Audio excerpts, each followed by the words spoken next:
రాత్రి 2, 3 అయింది. ప్రపంచం అంతా నిద్రపోతుంది. కానీ నీ గదిలో ఫ్యాన్ తిరిగే సౌండ్ తప్ప ఇంకో శబ్దం లేదు. నువ్వు కళ్ళు మూసుకున్నావు. బాడీ అంతా అలసిపోయింది. కానీ నీ బ్రెయిన్ మాత్రం ఇంకా పరిగెడుతూనే ఉంది. గతంలో జరిగిన చిన్న అవమానం నుండి ఫ్యూచర్ లో జరగబోయే పెద్ద ప్రమాదం వరకు అన్ని ఆలోచనలు ఒకేసారి నిన్ను అటాక్ చేస్తున్నాయి. నువ్వు ప్లీజ్ ఆగిపోరా అని నీ బ్రెయిన్ ని బ్రతిమాలుకుంటున్నావు. కానీ అది వినట్లేదు. అసలు మనకి ఎందుకు ఇలా జరుగుతుంది? దీనికి కారణం నువ్వు వీక్ కాదు, లేదా నీకు పిచ్చి పట్టలేదు. నీ బ్రెయిన్ నిన్ను సేఫ్ గా ఉంచడానికి ట్రై చేస్తూ ఎక్కడ తప్పు జరుగుతుందో అని వెతుకుతూ నిన్ను ప్రొటెక్ట్ చేసే ప్రాసెస్ లో నిన్ను టార్చర్ చేస్తుంది. ఇప్పుడు ఆ ఓవర్ థింకింగ్ అనే నరకం నుండి బయటికి రావడానికి నేను పాటించే 5 పద్ధతులను ఒక కథలాగా చెప్తాను. జాగ్రత్తగా విను. ఇమాజిన్ చేయండి, మీ బ్రెయిన్ ఒక కంప్యూటర్ ప్రాసెసర్ లాంటిది. అది ఆలోచనల్ని ప్రాసెస్ చేయడానికి పనికొస్తుంది, కానీ స్టోర్ చేసుకోవడానికి కాదు. మనం చేసే పెద్ద తప్పు ఏంటంటే ప్రతి చిన్న విషయాన్ని బ్రెయిన్ లోనే దాచుకుని దాన్ని ఒక డస్ట్బిన్ లాగా మార్చేస్తాం. దీనికి పరిష్కారం చాలా సింపుల్. ఎప్పుడైతే నీకు బ్రెయిన్ బద్దలయ్యే ఆలోచన వస్తుందో వెంటనే ఒక పేపర్ పెన్ తీసుకో, లేదా ఫోన్ లో నోట్స్ ఓపెన్ చేయి. నీ భయం,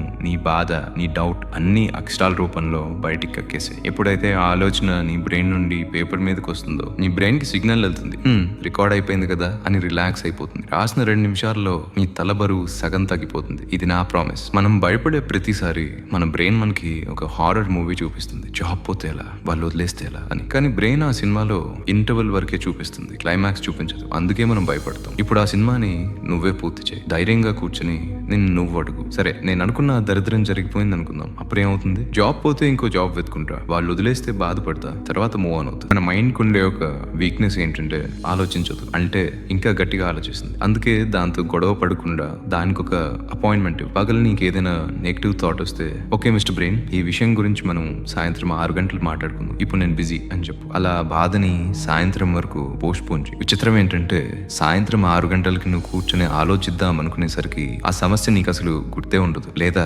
అది చాలా చిన్న విషయంలా అనిపిస్తుంది. నీ ఎమోషన్స్ ని నువ్వు కంట్రోల్ చేయడం స్టార్ట్ చేసినట్టు ఇది చాలా పవర్ఫుల్ టెక్నిక్. ఒకసారి కళ్ళు మూసుకొని ఒక టైం మెషిన్ ఎక్కి 5 years ఫ్యూచర్ లోకి వెళ్ళినట్టు ఊహించుకో. అక్కడ నుండి వెనక్కి తిరిగి చూడు. ఇప్పుడు నేను ఏడుపుచిస్తున్న ఈ సమస్య 5 సంవత్సరాల తర్వాత నీకు గుర్తుంటుందా? స్కూల్లో మార్కులు తక్కువ వచ్చినప్పుడు లైఫ్ అయిపోయింది అనుకున్నాం, కానీ ఇప్పుడు అది గుర్తుకోలేదు. లవ్ ఫెయిల్యూర్ అయినప్పుడు చచ్చిపోదాం అనుకున్నాం, కానీ ఇప్పుడు నవ్వుకుంటున్నాం. అలాగే ఇప్పుడు నేను నిద్రపోనివ్వని ఈ సమస్య కూడా 5 years తర్వాత ఒక జోక్ లా మారిపోతుంది. ఫ్యూచర్ లో విలువ లేని విషయానికి ఈ రోజు కన్నీరు పెట్టుకోవడం అవసరమా? పెద్ద పిక్చర్ చూడు. ఈ బాధ టెంపరీ మాత్రమే. మనం చిన్నప్పుడు చీకటి గదిలోకి వెళ్తాను భయపడేవాళ్ళం, ఎందుకంటే అక్కడ దయ్యం ఉందో, మాన్స్టర్ ఉందో అని ఊహించుకునేవాళ్ళం. కానీ లైట్ వేస్తే అక్కడ ఏం ఉండదు, జస్ట్ మన పాత వస్తువులే ఉంటాయి. ఓవర్ థింకింగ్ కూడా అంతే. మీ బ్రెయిన్ మీకు ఏదో జరిగిపోతుంది అని భయపెట్టిన ప్రతిసారి ఆ భయాన్ని ఫేస్ చేయండి. దాన్ని వర్స్ట్ కేస్ సినారియో అంటారు.